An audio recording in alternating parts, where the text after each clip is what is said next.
दिल्ली में वक्फ बोर्ड की मीटिंग में कई अहम फैसलों पर मुहर लगी है। मरकजी वजीर मुख्तार अब्बास नकवी ने कहा कि मुल्क भर में 5 लाख से जायद वक्फ की जमीनें हैं, जिन में से कुछ जमीनों पर माफियाओं का कब्जा है, जिसको सबसे पहले आज़ाद कराया जाएगा। इस ताल्लुक से हमारे नुमाइंदे शक्ति सिंह ने मुख्तार अब्बास नकवी से खास बातचीत की। सर, आज मीटिंग में किन मुद्दों पर बात हुई और सहमति किन मुद्दों पर बनी? देखिए, सभी सहमति है और सबसे इम्पोर्टेंट है कि जो वक्फ की प्रॉपर्टीज़ हैं 5.5 लाख से ज़्यादा, उनको 100% डिजिटाइज करना है।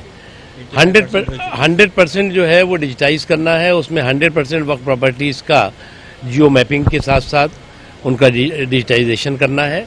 और जो वक्फ प्रॉपर्टीज़ में कहीं ना कहीं उनका दुरुपयोग हो रहा है, वक्फ माफियाओं के जरिए हो रहा है। वक्फ माफिया कोई आउटसाइडर्स नहीं है, बल्कि विद इन द सिस्टम है। उनको जो है उनसे कंट्रोल से उनको बाहर निकालना है। और वक्फ प्रॉपर्टीज़ हैं, उसमें स्कूल बने, कॉलेज बने, हॉस्पिटल बने, हॉस्टल बने, कॉमन सर्विस सेंटर बने, कम्युनिटी सेंटर बने या और भी कुछ बने, उसके लिए central government ministry of minority affairs 100% funding भी करेगी।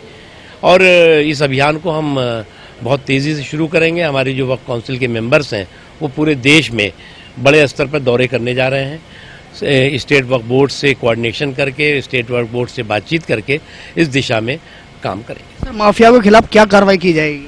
माफियाओं के खिलाफ स्टेट गवर्नमेंट से बात करके और जो कड़ी कार्रवाई है वो की जाएगी। सर, अभी तक वक्फ बोर्ड की कितनी ऐसी जमीनें हैं जो चिन्हित कर ली गई हैं, जो माफियाओं ने घेरी हुई हैं? काफ़ी चिन्हित हुई हैं, स्टेट वक्फ बोर्ड ने किया हुआ है। अभी जब दौरे पे ये लोग जा रहे हैं तो उस पर और सारी चीज़ों की बात करेंगे, डिस्कस करेंगे। सर, तो ये थे हमारे साथ मुख्तार अब्बास नकवी, जिनका साफ तौर पे कहना है जो माफिया हैं जिन्होंने वक्फ बोर्ड की जमीनें घेरी हुई हैं, उन्हें बिल्कुल भी बख्शा नहीं जाएगा।